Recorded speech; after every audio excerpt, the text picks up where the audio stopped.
What are your thoughts on telling a new trader to just be long only and work longs for a few months and practice the same entry signal longs only rather than always looking for longs or shorts? You do a lot of physical fitness and stuff off the desk. How much do you feel like that discipline of martial arts has contributed to discipline as a trader? When I take trades simply for the price, I get smoked. And being able to tag that and see that, it repeats in my head. Don't catch the falling knife.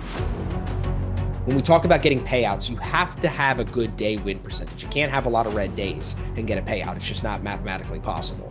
How focused are you on ending the day green, even if it's small green?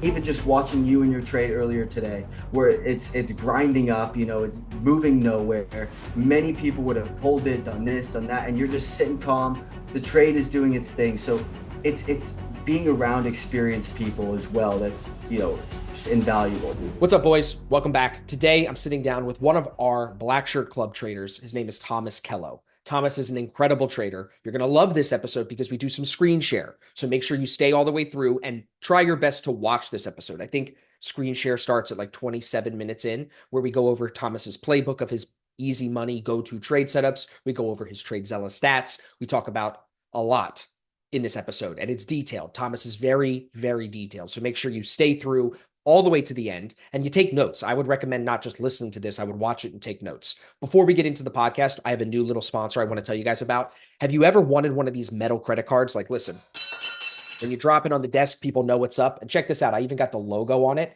This company, Engraven, will take your credit card, rip the chip out of it, and put the chip in any type of design you want, any color metal credit card that you want. For being a listener on the show, you can get a 20% off discount, which means you get this thing for like 80 bucks, 100 bucks really. Just use the code Austin Silver at checkout with any card on Engraven's website. And I will have a link to their website down in the description. Big thank you to them for the promo. Big thank you to the rest of our sponsors. And now enjoy my conversation with Thomas Kello.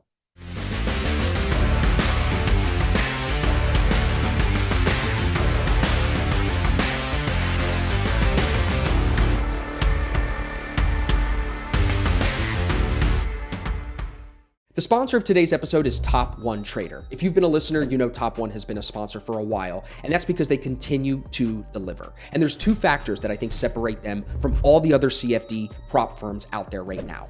Now, they are a top 30 firm, and if you look at all of the other top 30 firms, this is not happening anywhere else. Number one, payouts in an hour or less, as fast as 8 minutes. It's crazy. It's like almost unbelievable.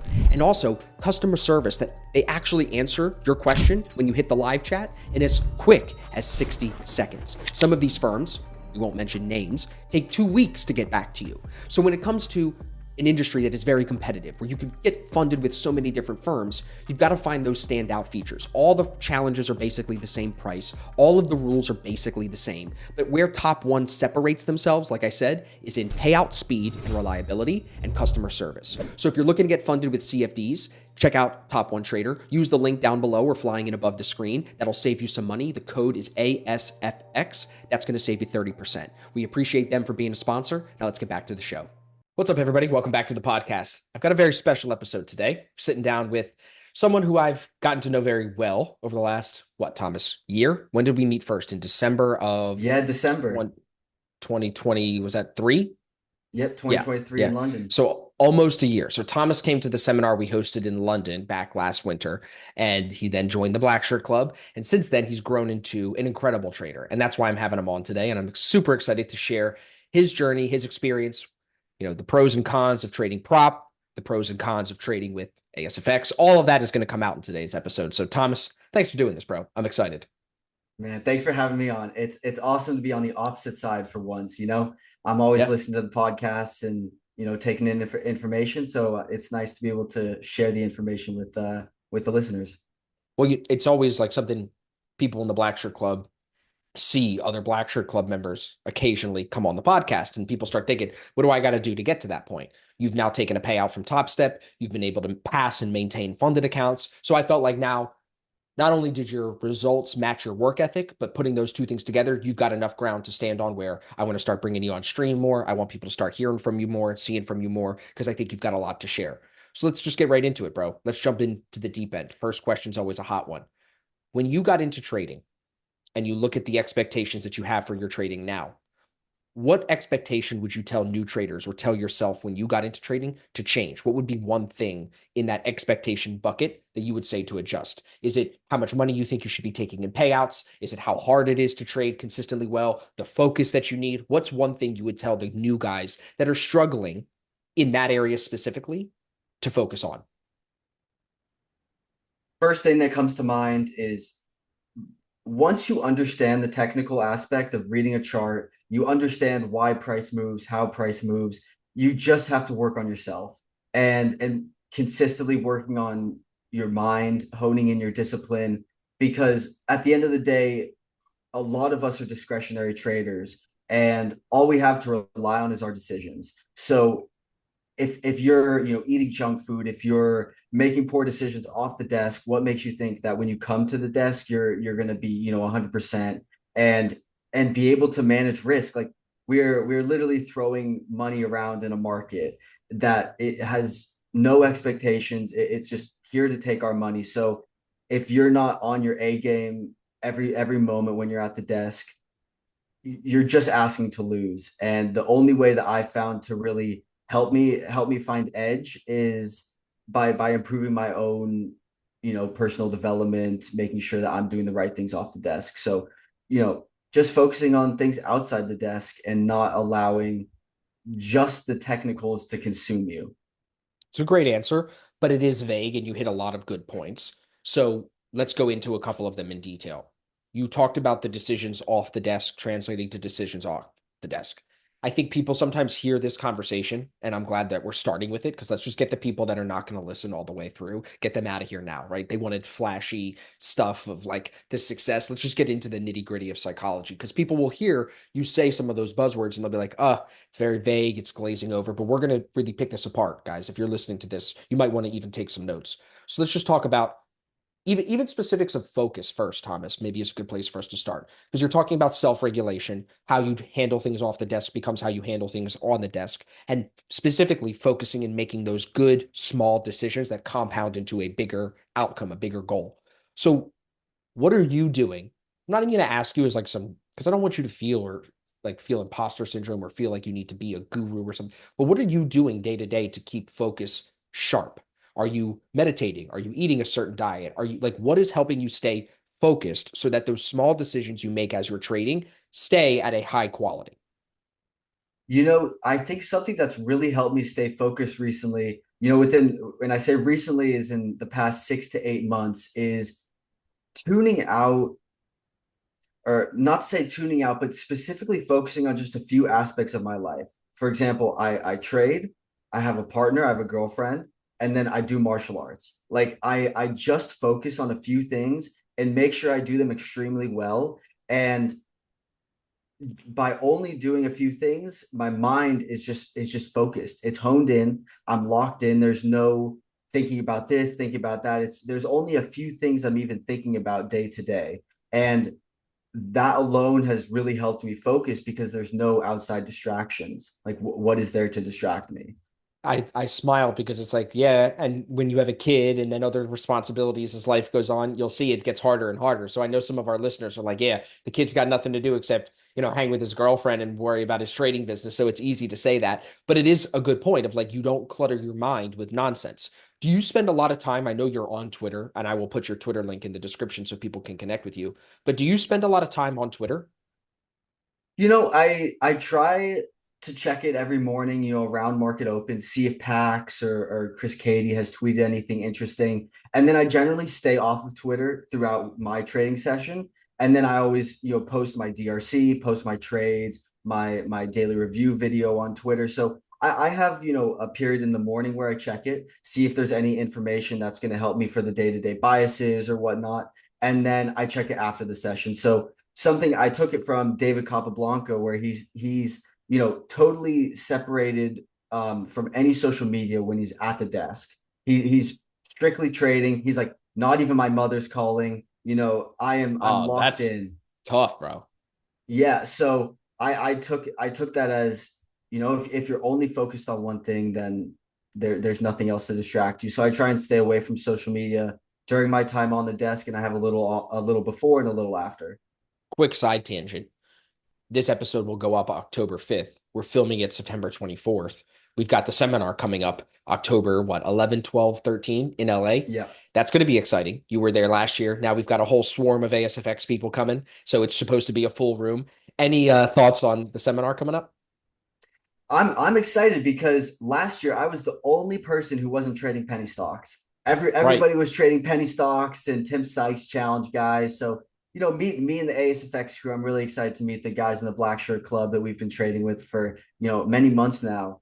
And I'm excited. I think there's going to be new information that's shared because we're you're coming and we're getting a different part of the trading community. So I think there's just going to be new discussions that are happening, which is going to be really good. 100%. I'm excited. I'm appreciative of them putting me on stage. I'm going to be a part of a panel on Saturday where me and Sam and David are going to talk for like, I think, an hour and a half or 2 hours. And then on Sunday, I'm a part of the mastermind in the Blue Room.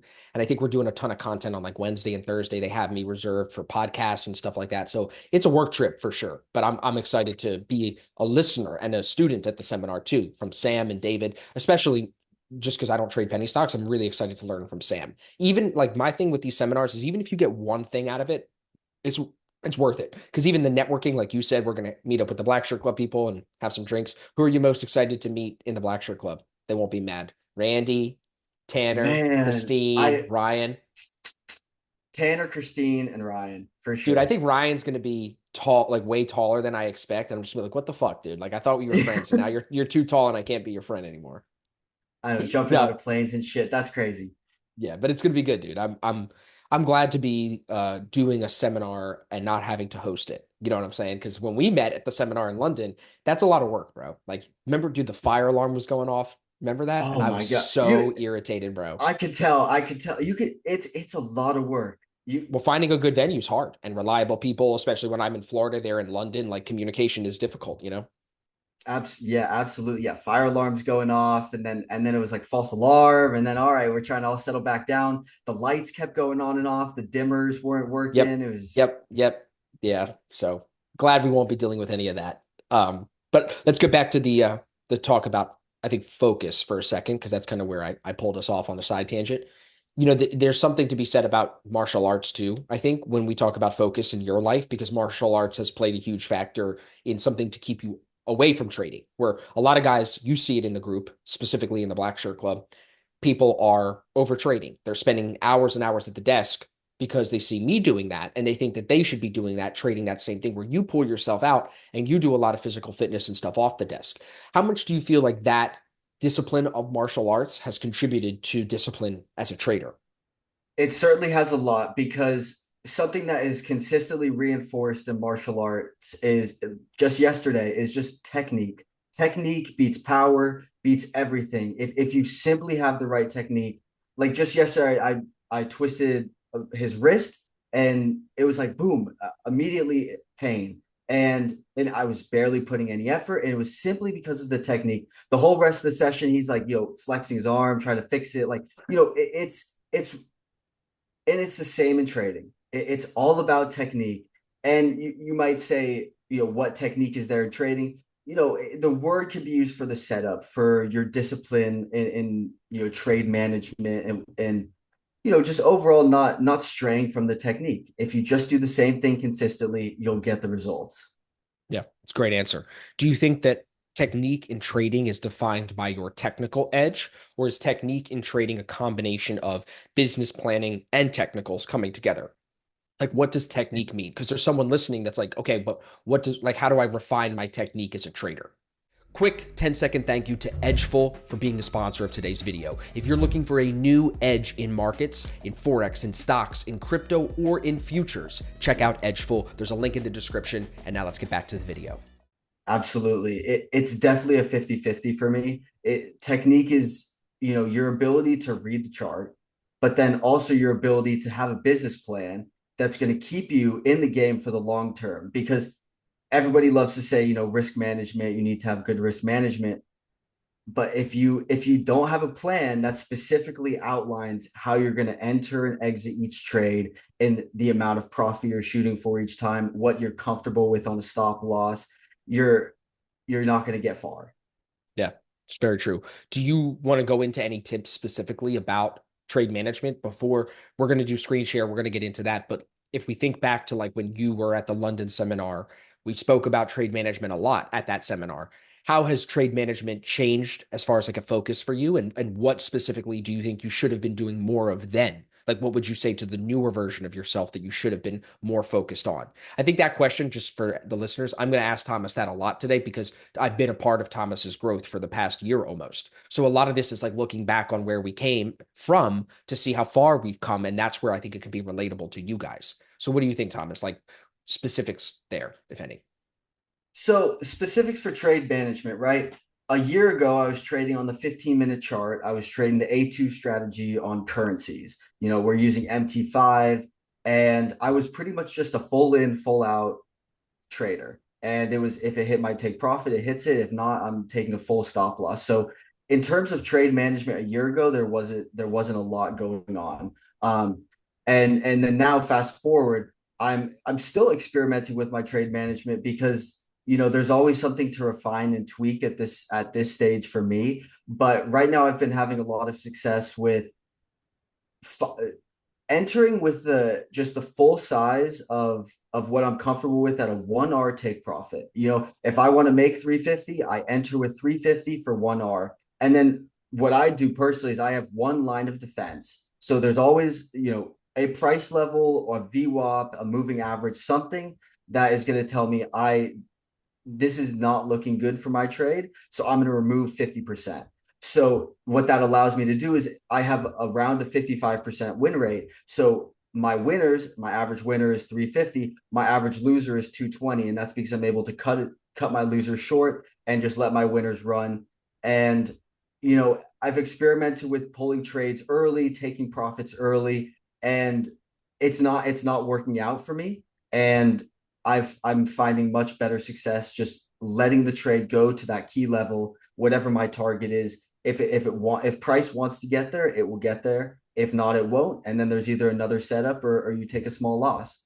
Is there ever a situation where you're exiting like in pieces, or are you mostly full in, full out on the profit side? You explained how you'll piece out on the downside. And this is something I know we've gone back and forth in our coaching, a full in, full out, or should we piece out of our winners? Where are you sitting right now in that conversation? Currently, I'm sitting with just full in, just full in because what tends to happen is if you pull some early, let's say you have 10 contracts on, you pull three off, you made 30 to $50. You didn't realize that much gains, and my brain goes to wanting to lock the stop, and that it just leads to a bunch of 30 to $50 winners. Right. So I have found it's just better to just let the trade ride out and let it go to your targets. Okay. I think that that makes the most sense, especially for if you're a new trader listening to this. What my coaching experience would say is in your first year or two or three, while you're still trying to become profitable, go full in, full out if you're a day trader. If you're scalping like we're scalping, go in, full out. Realize the gains, track the trades, learn if you should be holding longer as you refine strategy, but don't worry about trailing stops and partial profits as a new trader. Just win at over 50% and go full in, full out. You're trying to make this as easy as you can. Trading is very difficult over a long period of time as it is. Make that part of it a little bit easier. One other thing, since we're talking about making trading easier, Thomas, what are your thoughts about playing one side of the market? Because that has been a conversation that's come up in the Black Shirt Club a lot, where we have some of the guys playing more longs than shorts. I know it's not something you're doing right now. What are your thoughts on telling a new trader to just be long only and work longs for a few months and practice the same entry signal longs only rather than always looking for longs or shorts? I think it's actually a great piece of advice because it gives you peace of mind that if the market's not doing what your trade setup is doing, don't worry about it. There's no reason to be anxious, looking for shorts and then flipping the bias when it gets back in the range. And, going back and forth can be really mentally draining. And this is something that I've been contemplating myself. We were just having a conversation about it yesterday, I believe, that, when we trade US markets trend up. Why?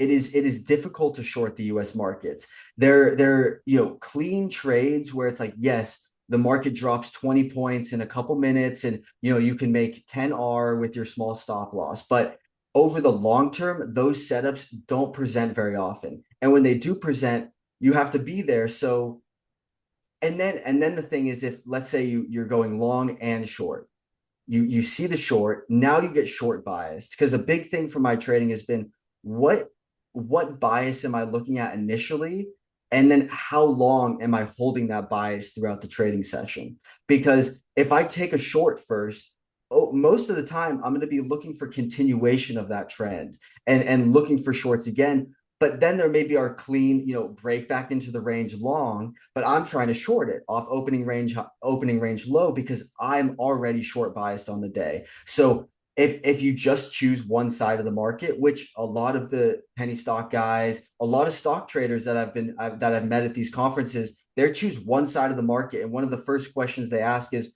do you go long or short? And it's very plain matter of the fact of, I either long it or I short it, and that's that. I mean, we spoke about David already. David is a short guy, right? Like, and look at how well David has done for himself that way. It's just a more niched approach. So maybe everybody out of this episode, if you haven't taken anything so far, question yourself, should you be trading one side of the market? Maybe you should study your TradeZella stats and have that conversation with yourself a little bit more. Shout out to TradeZella. They've always hooked us up with a good discount and made it easy for people to start tracking their trades. Like, that partnership has been great for us. And in the BlackShirtClub, everybody gets free yearly membership because they see that we're doing value in educating traders. And part of that education is studying your own trades. It's just too many traders don't want to do the work. But one of the things people are going to see today, if they stay through and watch the screen share on Spotify, or if they watch this on YouTube, they're going to see the work that you've put in and how this isn't an overnight thing. Like, it's been a grind of refining strategy, refining niche, doing good daily report cards, even doing daily videos. So let's break off of the focus conversation and the trade management conversation and talk about your review process and your study and self-reflection. How has that changed for you over the last couple of months? Like I mentioned, videos and things like that, daily report cards. And what advice would you give to the new guys that are not journaling at all right now? What would you tell them to start doing as like a first step? This is big, everybody. This has not happened before. And for being a listener of my content of the podcast, you're getting exclusive access to TradeZella's new 5-day free trial. Yes, free trial to TradeZella. Like I said, this has not happened before. So if you're a listener who has not signed up to TradeZella already, we've been running promos with them before. I can save you 20% on your yearly membership, and that still exists. But now they've opened the door to this free trial to suck everybody in. I think every trader, no matter what strategy you're using, should be tracking their trades in detail and studying their wins and their losses in order to find where to make improvements. We use TradeZella and their mentor mode in every single coaching call that we do with our mentorship students. So if you are not using TradeZella, click the link below, maybe a tab flying in over my head, grab the 5-day free trial. You will not be sorry. And if you want to sign up after that trial, use the code ASFX20 to save 20% on your yearly membership, or use ASFX10 to save 10% on your monthly membership. Either way, we're giving you a free trial and we're trying to save you money. It is a must-have for traders of any strategy. Now, thank you to TradeZella, and let's get back to the show.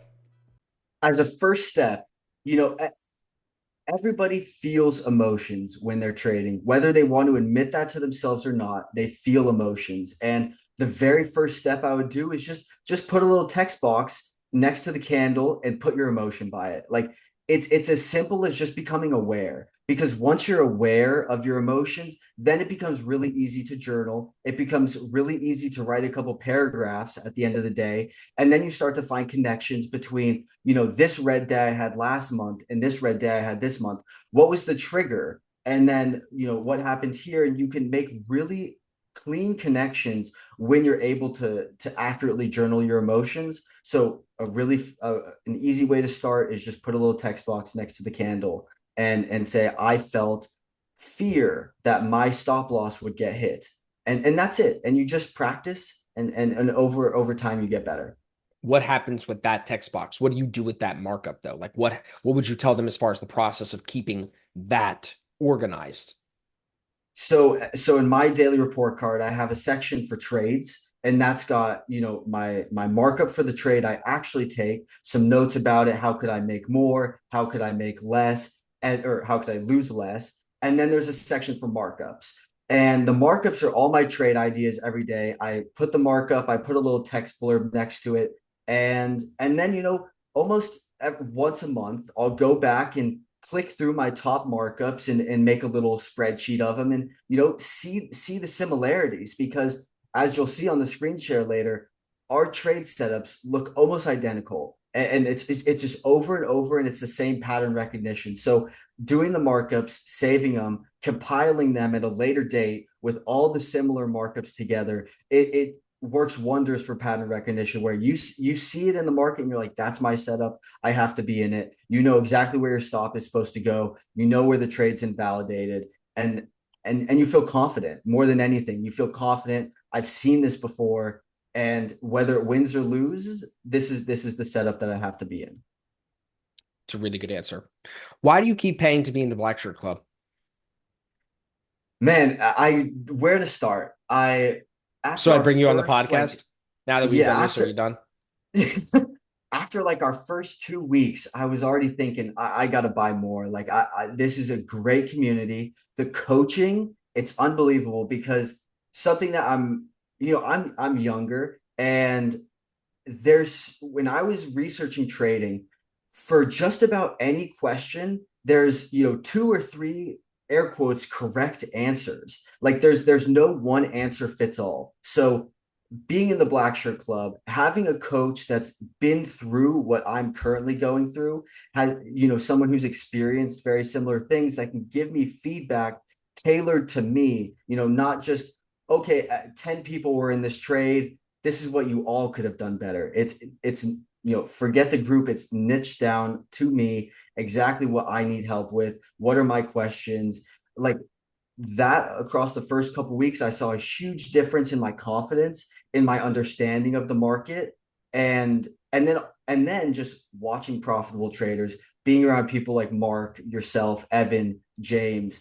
It's an invaluable experience, and even just watching you in your trade earlier today, where it's grinding up, it's moving nowhere. Many people would have pulled it, done this, done that, and you're just sitting calm. We're having a conversation, no care. It's the trade is doing its thing. So it's being around experienced people as well. That's just invaluable. It's true. I mean, that's how I learned. So that's why we have this set up the way it does. I appreciate you saying all that. When you look at the time you've spent in the Black Shirt Club so far, could you go back and redo anything to say you could do better or make it more valuable or have taken more out of it? Not from a coaching perspective. The old, I think, just us as humans, we are going to succumb to the same mistakes multiple times. We're never going to do it right the next time, every time. So from a coaching perspective, from, the mentorship perspective, absolutely not. Yeah, good answer. I think you've done a really good job out of most people that have come through the program of following the process and consistently being coachable. I think this coachability thing for traders is not discussed enough because there's not that many good coaches out there. When you talk to a good coach, someone like us who have successful people in their group, and we have, I mean, dude, we have a higher Trustpilot rating than Topstep, than a lot of prop firms. Like it's crazy. I don't have as many reviews, but we have a higher star rating. When you see that, you see how important coachability is in the success of the guys that are doing well, like yourself, and how some people become not coachable. I've had conversations with people that will listen to this, I bet, and they know who they are, that we've said, you're not receiving my coaching that well. You've always done that and always taken my feedback well, the questions well, and you've challenged yourself. You've never had an ego with it, which for the listeners, like that's why Thomas is doing well. That's why he just took his first big payout. That's why he's managing to maintain his funded accounts and not blow them and have to cycle through them. It's because he's very coachable every single week. I mean, even, well, look, the way he started this month, it was what, 8 straight green days, 9 straight green days, and still every day doing report cards, asking what he could have done better, asking how he could have made more money. That commitment to the process, to being coachable, to being humble, those three things come together for successful trading. A lot of people hear me say that and they go, yeah, what does humility have to do with trading? It's like if you act as arrogant, or if you act in arrogance with arrogance, and if you are not respectful to the rules that you're supposed to be following as a trader, if you try to take more than you're supposed to in a way, the market always smacks you down. It never rewards that. But when you stay humble and you grind at it, you end up at the position at the end of the month to take a nice payout. So we're going to get into the screen share in a second here, but I wanted to talk about that. When you look at the other people in the group, what do you think is the number one most common mistake that you're seeing in other members of the Black Shirt Club that's holding people back? Think about it for a second. And don't say it's not that they're not coachable, because that's what we just talked about. I think most of the group right now is pretty coachable. So what do you think is the thing that's holding them back? And I know you wouldn't probably say that as the answer anyway. No, I think, and sometimes this holds back myself as well, included. It's just not following the plan as clearly as it needs to be. There's so many times where we see people taking setups and we're going, what's your entry? Why are you in this trade? And they have a reason and then it just doesn't really make sense, or there's just no reason. And it's just I want to make money. I want to So trade. I want to trade. I'm at the desk. I want to trade. So by far, just being in the wrong setups, being in a trade that's not yours. Right there. Hear what he said, everybody? Being in a trade that's not yours. Figuring out what your trade is what a lot of you probably still need to do. As you then figure it out, it's about staying committed to taking that trade. I even said in a group today, I was like, it's hard to walk away red. I had to leave the desk. I had to go do something. It's hard to walk away, but you've got to commit to that overall longer term outcome, where instead of letting a red day, which we've seen many times, tilt somebody, you just let it go. You get good at taking red days because you know your green days will overpower them. And I feel like that's a good segue to take us into screen share. So let me get us set up here. Yeah, and especially, just keeping your max daily loss small. Topstep gives you, on a combine. Now they removed it, so you could just blow the combine in a day. And then in XFA, I think they still kept $1,000 max daily loss, but that is huge. $1,000 on a 50K XFA. It's That's 50% of your drawdown. Yeah. That's 50%. So, just having manageable red days, and like you can see from the screen share, I've taken a couple red days. I've taken some heat in the past couple weeks, but $500 for me is like, it's like a one and a half trade. So I'm keeping my losers manageable, and that's never just one trade. It was FOMC week last week. I got chopped around. These things happen, and it's just like I just wrote it down today. I was like, I'm not concerned about the red days I'm taking right now because I know it's only one or two trades to get back. Like Yep. it's just about keeping your size manageable. So you would recommend keeping a personal daily loss limit in place to everybody? Absolutely. Absolutely. It's crazy that Topstep turned that off. Well, we know why. Yeah. We'll go into all the details of this, everybody. You can see his trade win rate. I want you to first just look at the calendar. So you see this is not just September. He was away for 2 weeks in August, came back and traded really, really well. You were out with, where were you? In Norway, right? Yeah, Norway. Yeah. July, really, really great month. 2 days where he lost $1,000. And this is copy traded, just so everybody knows. This is multiple accounts, right, Thomas? Yeah, this is on multiple accounts. Yep. So this is multiple XFAs. Here again, 1 day in June, minus 1,000. The other 4 red days are $500. May, very manageable as well. Even going back into April. So and look, I mean, he's been tracking this data for a while, everybody. And the trader in March is much different than the guy now in September. He's optimized, we've tweaked, we've made adjustments, and you can see it in the P&L. I mean, you can see it especially in the equity curve. I think this is the stat that stands out to me the most important right now. When we talk about getting payouts, you have to have a good day win percentage. You can't have a lot of red days and get a payout. It's just not mathematically possible. How focused are you on ending the day green, even if it's small green? How important is that to you? To be honest, I don't really think about it. Like yesterday, for example, I ended minus $11.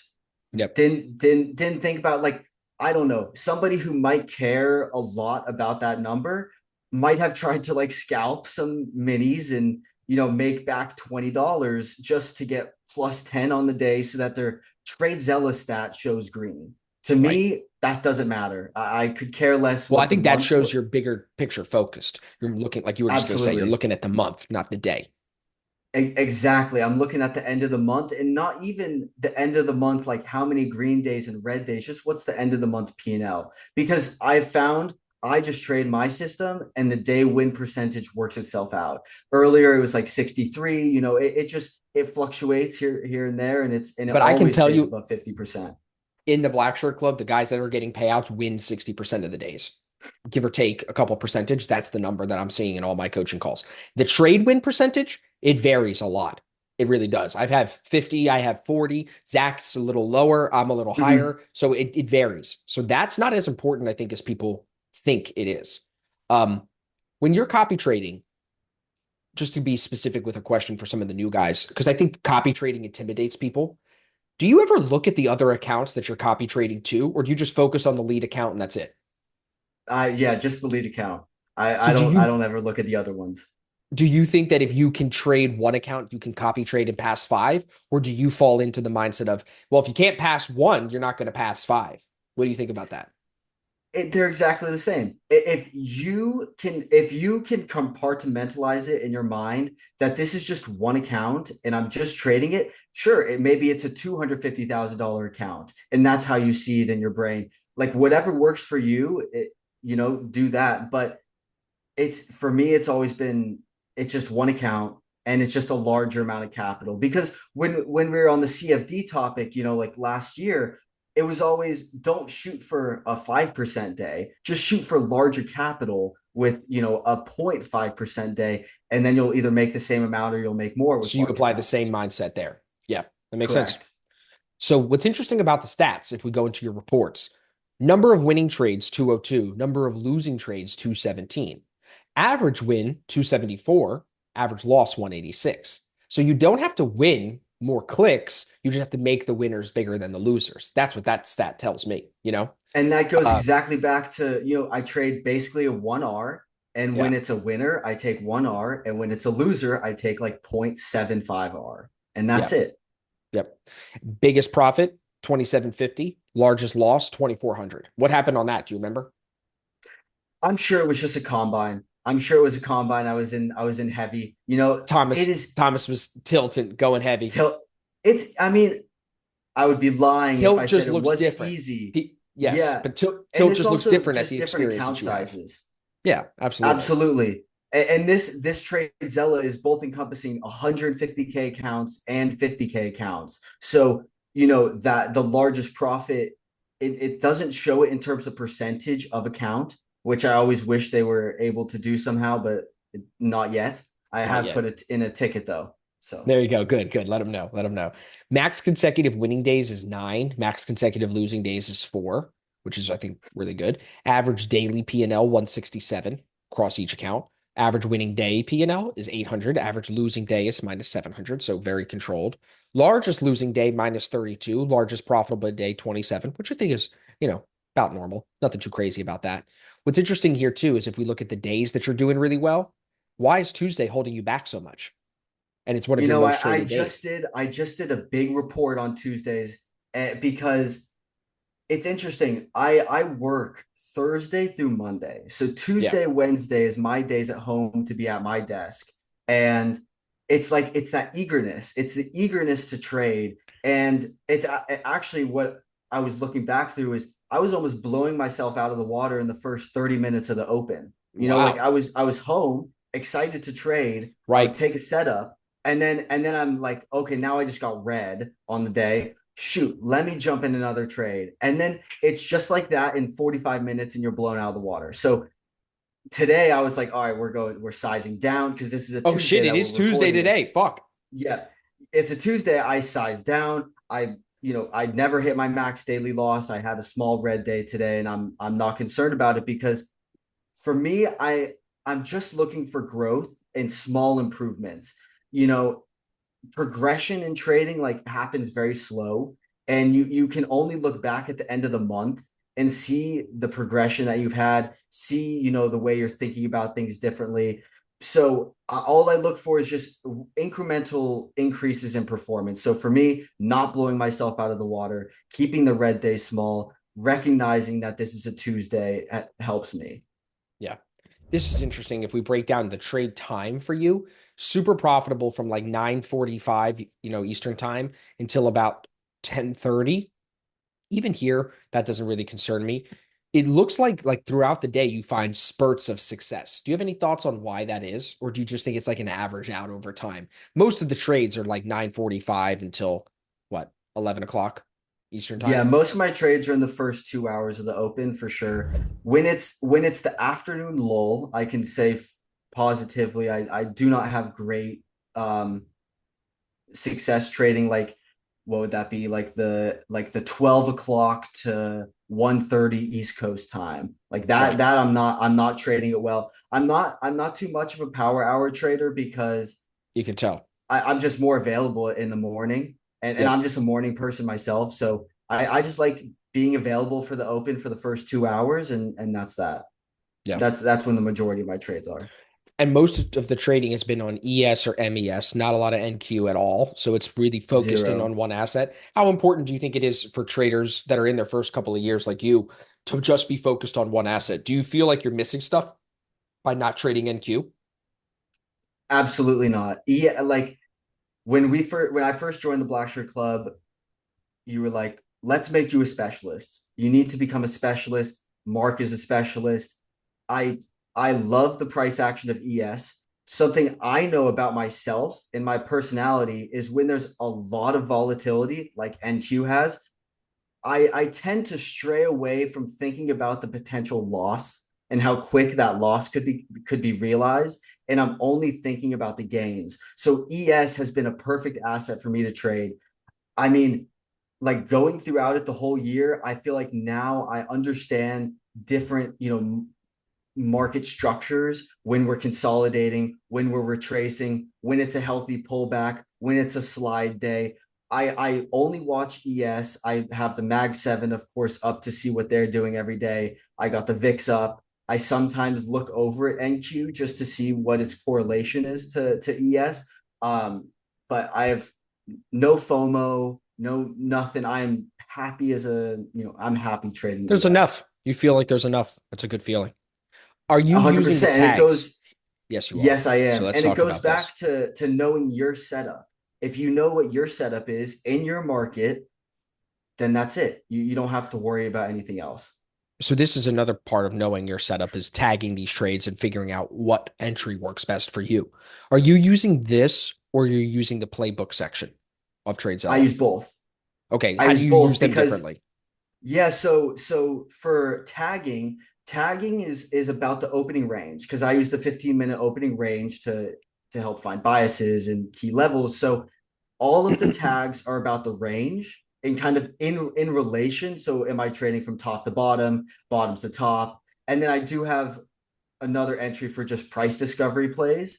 And then the playbook is where is the entry? So is it a break of hive day VWAP? Is it at the daily VWAP? Is it a break of a key level? So that's kind of my differentiator.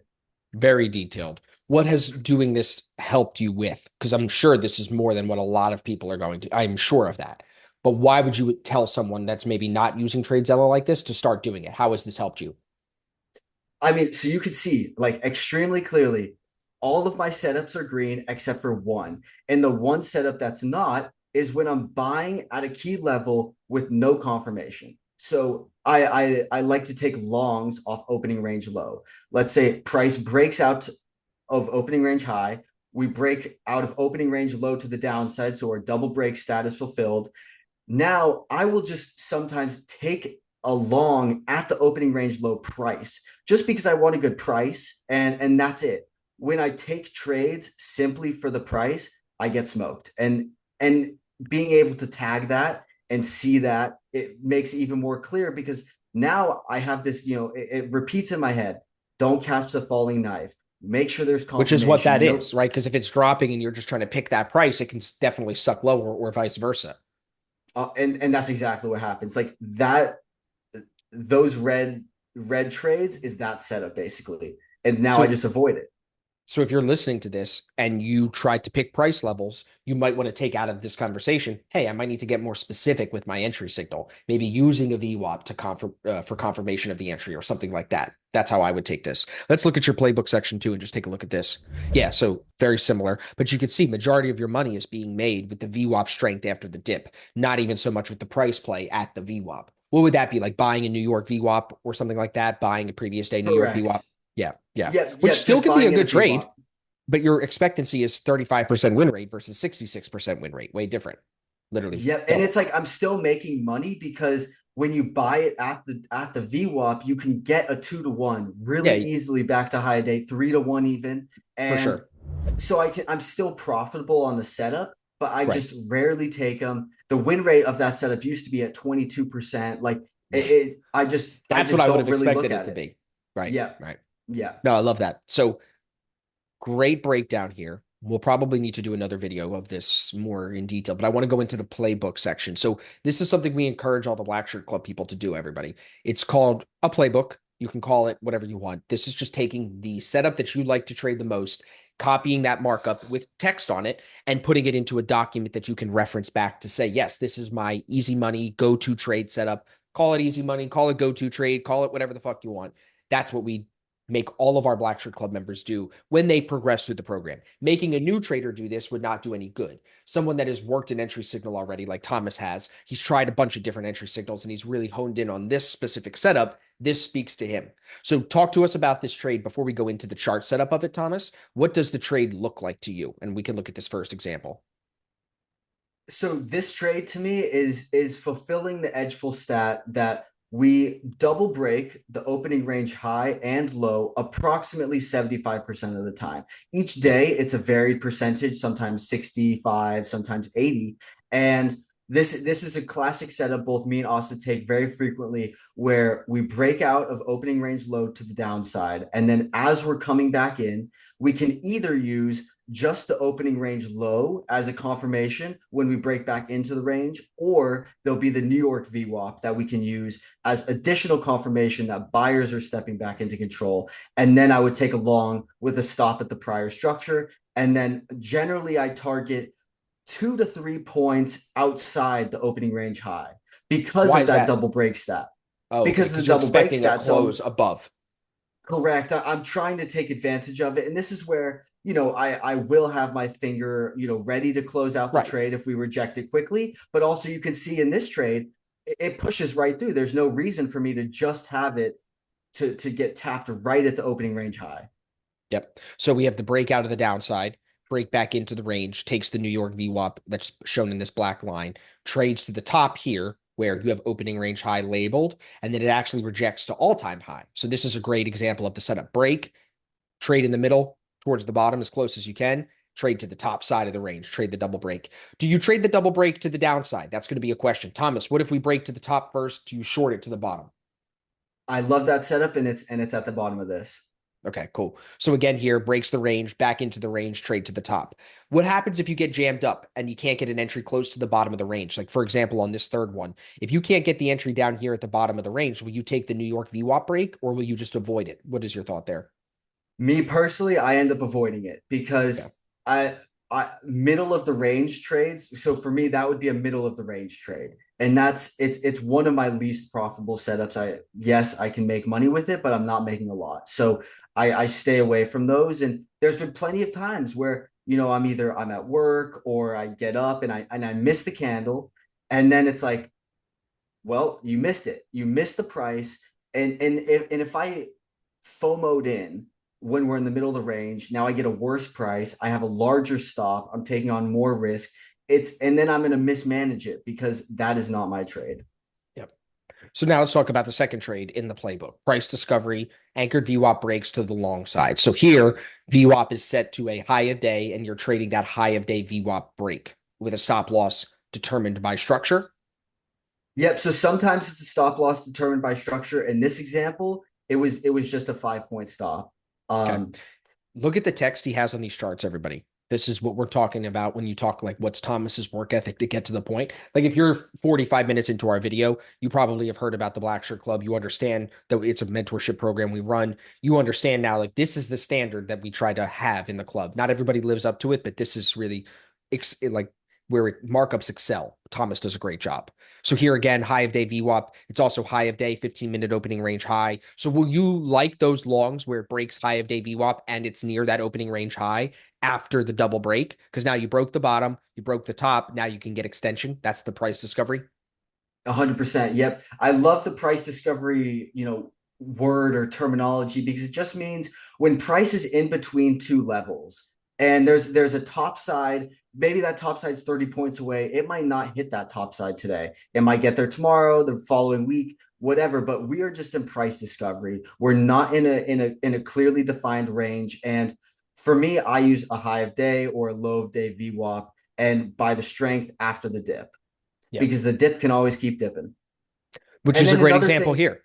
Yeah, good. yep. And just another thing about the markups and the text is I always have a thesis. Oh, every trade has to have a thesis, and I make sure to put that thesis on there. Sometimes it's has a little bit of emotion. Sometimes it's talking about a past trade I had. Sometimes it's talking about the 15-minute chart. Sometimes it's the Mag 7. But there's after trading only ES for a year now, I really understand certain nuances of what can help push the market in each direction, and I try and identify that as and use it in my thesis on a day-to-day basis.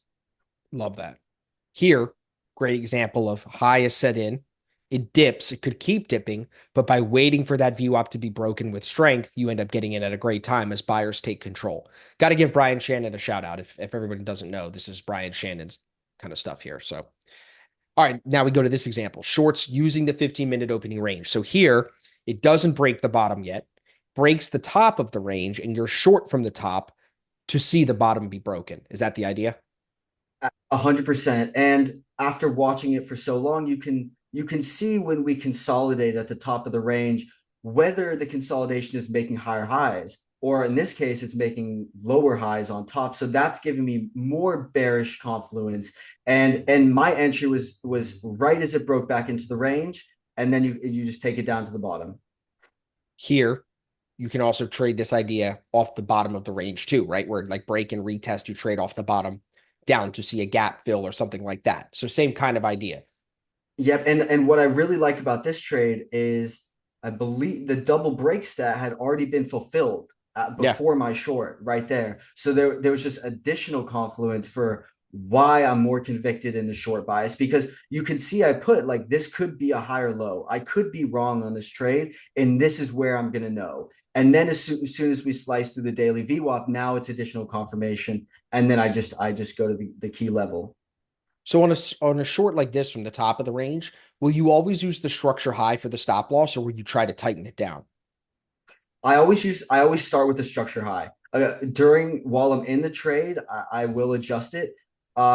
Like for example, when we rejected that high of day VWAP with that little doji candle, I might have tightened the stop another couple points because that's showing me, all right, we're holding below. This is looking good for my trade. Let me reduce my risk. Does stop go to even when you get to mid range because you said mid range you tend to get chopped around? Or you like how are you determining when to go to the bottom of the range versus when to take profit at the New York VWAP in the middle of the range? Yep. So a lot of times, especially when I'm shorting it, I take at least half off in the middle of the range. That's what I've found is helpful with shorting. And then I lock the stop. Yep. So once we get, depending on the volatility, but on average, like a 7 point extension from my trade entry, I'm feeling like I want to lock the stop because, if we're going up 7 points, it's not often that we're going to reverse all the way back down, like 17 points And with, then so so it makes yeah, sense to and, get yourself and out of that continue trade. to get the extension. Right. Yeah. Right. Right. Do you find that the edge fill stats that we've been using have changed? Like, are you ever wanting to be a gap fill trader now? Like, do you have an idea of what's the next trade you're going to add to this playbook? Because people see this and they're like, okay, so he's got like 3 kind of setups that he's really working every day as much as he can. Do you feel like you need to add more, or do you feel like 3 is enough? I feel like three is enough because that the price discovery play that can encompass any market, like once Just put the we're high VWAP just on and run it. trending, yeah, like that is a setup that can trade any asset, any currency, indices, stocks, like I don't need another setup because I have such a versatile toolbox. Yeah. A lot of information. I hope that our listeners stopped listening if they were just listening and went to the screen share when we turned the screen share on and saw the markups here. And I hope that that motivates some of the people to get their head out of their ass and start to really study their process because they want to build confidence. I hear it all the time, bro. How did you get so confident to trade the way you trade?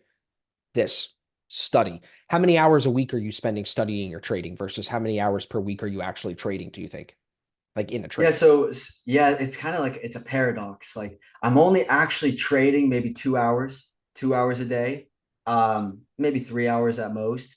And Yep. then every weekend I study for, at least 3 hours. I'm reviewing my whole week, doing videos, making playbook setups just like this. So at least a couple hours on the weekend, I'm actually trading 2 to 3 hours. And then at the end of each session, I'm spending at least another hour and a half reviewing my day, seeing where was the money, what was the price level today that was easy money, because that at the end of the day, that's what we want as traders. We want the easy money setup and just every day go back, find where the easy money was, make sure you know it, and then the next time you might be able to take that trade. I think we put a pin in it here, bro, because you and I could keep going for another hour. I think what we should do is everybody, if you've watched this far through, you definitely are probably a fan of Thomas's work. Hit us in the comments on YouTube or reach out to me on email, Discord, whatever, Instagram. Let me know if you have any questions for Thomas. Do you want to see more screen share, more chart practice, more trade management questions? We can go into more detail maybe there. Anything you guys want to hear more from Thomas about, put those in the questions.